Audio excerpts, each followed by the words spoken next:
All right, you want your throwing stand about as level as you can get it. If you got to use shims under it, use shims.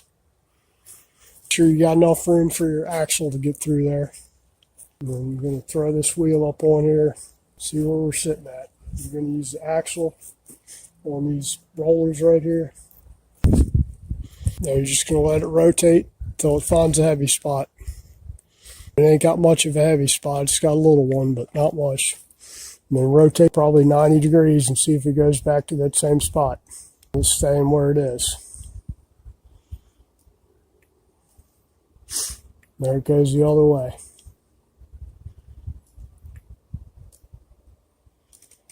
And then you just kind of have to judge how much weight you need by how fast it spins.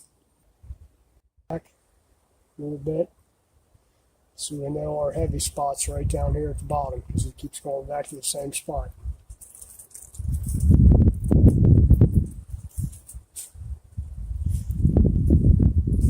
You grab the weights. Right, now your heavy spot we know is at the top up here. So we're going off really good so the weights will have something to stick to. Just trying to scrub off that whole area there. 4 ounces. So what you want to be able to stop it in at least 4 or 5 different places and have it stay there by itself. That one's still moving just a little bit. You can leave the sticky off of them and just tape them on there with a piece of tape, hold them on over top.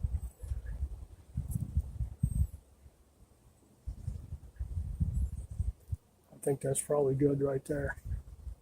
As close as I'm going to get it.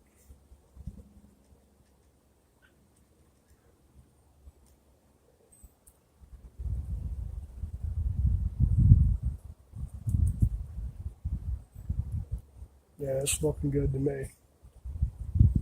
One wheel balance, that's the rear wheel. Doesn't matter what, this is for a Harley Sportster, but it could be any damn thing. Between these, the wheels are thin, not like a car rim where you do weights on both sides. You can do them on both sides. In other words, if you only got so much room on here. So say you needed another 2 ounces right here at the top. You put 1 ounce over on this side.